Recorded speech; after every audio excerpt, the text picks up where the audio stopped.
Welcome to my channel Shifa healthy kitchen. இன்னைக்கு நம்ம 7 days லஞ்சில் 3வது நாள் லஞ்சாக இன்றைக்கி நம்ம பண்ண போகிறோம். என்ன பண்ண போகிறோம் அப்படின்னா தக்காளி ரைஸ் வைக்க போகிறோம். ஃபஸ்ட்டு வந்து குக்கரை ஃப்ரீ ஹீட் பண்ணுறதுக்காக அடுப்பை ஆன் பண்ணி சிம்மில் வச்சு அடுப்பு ஃபுல்லில் வச்சுட்டு இப்போ நம்ம வந்து மற்றதெல்லாம் பார்க்கலாம்.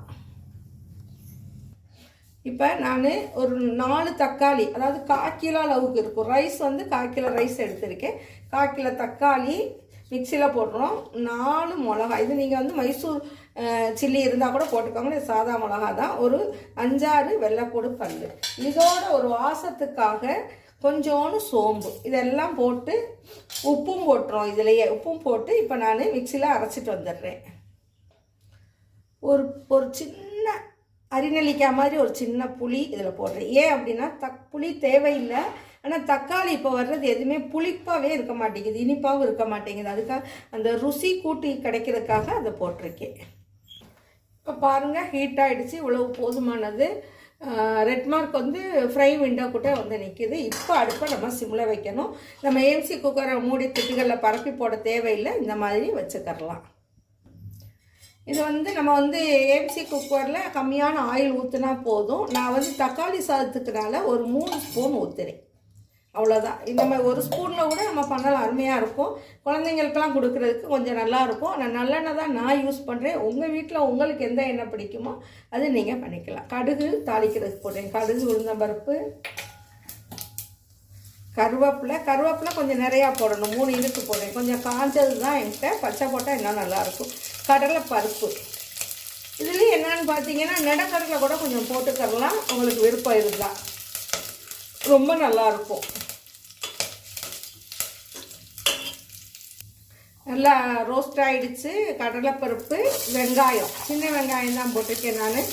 உங்கள் விருப்பம் எது வேணாலும் நீங்கள் போட்டுக்கலாம். வெங்காயம் கொஞ்சம் வதங்குறதுக்காக அப்படியே மூடி வைக்கிறோம். அடுப்பு சிம்மில் தான் இருக்குது. நார்மலாக எல்லா சாப்பாடுக்கு ஏஎம்சியில் வர கையில் கண்ணாடி பதத்தில் போட்டுருவோம். ஆனால் இது கொஞ்சம் ரோஸ்ட் ஆச்சுன்னா அதுவும் ஒரு நல்ல வாசமாக இருக்கும். அதனால் ரோஸ்டிங்காக வச்சுருக்கேன். பாருங்கள், நல்ல ஒரு ரோஸ்ட் ஆகிடுச்சு. இப்போ வந்து நான் வந்து காரத்துக்காக மிளகாப்பொடி 1 ஸ்பூன் போட்டிருக்கேன். ஏன்னா 4 சில்லி அதில் வேறு போட்டிருக்கோம். இது வந்து மல்லித்தூள், ஒரு வாசத்துக்காக மல்லித்தூள், அவ்வளோதாங்க. இதை போட்டு வதக்குனது இப்போ நம்ம அரைச்சி வச்ச பேஸ்ட்டாக போட்டுடலாம். நான் ரோஸ்ட்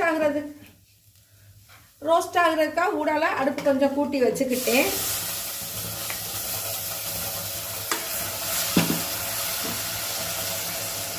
அடுப்பு இப்போ சிம்மில் தான் இருக்குது. நல்லா ஹீட்டு நல்லா கூட்டி,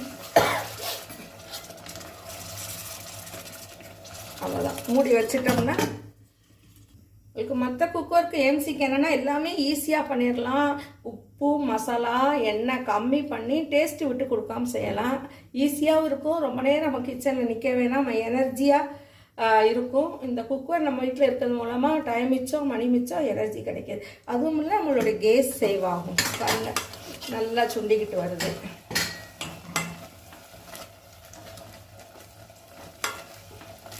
அந்த இதுலேயே வதக்கையில் அந்த தக்காளி எல்லாம் ரொம்ப சூப்பராக அந்த தக்காளியோட வாசம் அப்படியே கிடைக்கும். இது 1 கப்புக்கு 1.5 கப்பு தண்ணி தான் ஊற்றுறேன். நேற்று நம்ம என்ன செஞ்சோம், 1க்கு 2 ஊற்றணும். இப்போ வந்து தக்காளியே தண்ணியாக இருக்கிறதுனால, நம்ம அடித்து ஊற்றிருக்கிறதுனால இப்போ 1.5 பங்கு தண்ணி தான் ஊற்றுறேன். நான் கழுவி வச்சுருக்கேன், அதையும் எல்லாம் மொத்தம் சேர்த்து 1.5 பங்கு தான். அப்போ தான் நம்ம உதிரியாக எடுக்க முடியும், அதுக்காக தான். உப்பு பார்த்துட்டு பத்தலைன்னா ஊட்டிக்கிட்டு நம்ம இப்போ செக்கி குயிக்கிலிட்டு போட்டுடலாம். செக்கி குயிக்கிலிட்டு போடுறேன். ஃபஸ்ட்டு ப்ரெஷ் பண்ணணும், அதுக்கப்புறம் லாக் போடணும்.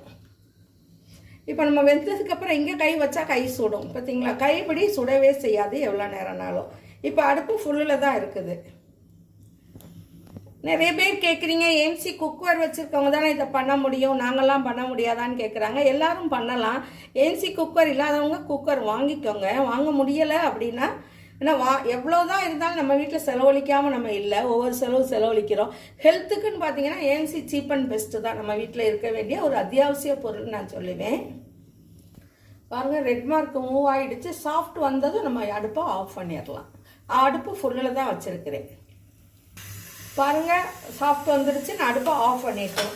ஏன்னா இது ரொம்ப கவனமாக இருக்கணும். 3லேருந்து 4 நிமிஷம் கூட ஆகலை, வந்துடுச்சு.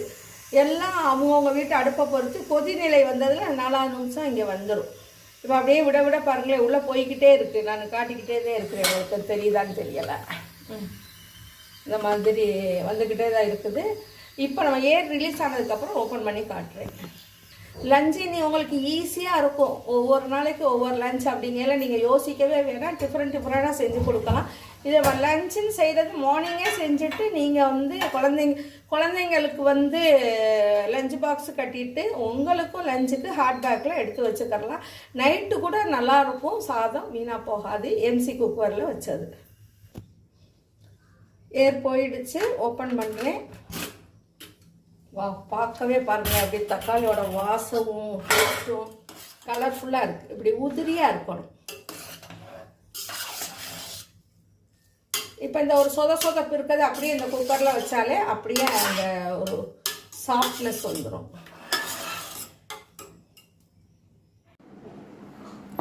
பாருங்கள், இதுக்கு ஒரு வெறும் முட்டை வச்சாலே போதும், நல்லா இருக்கும். உதிரியாக சாதம் இருக்குது.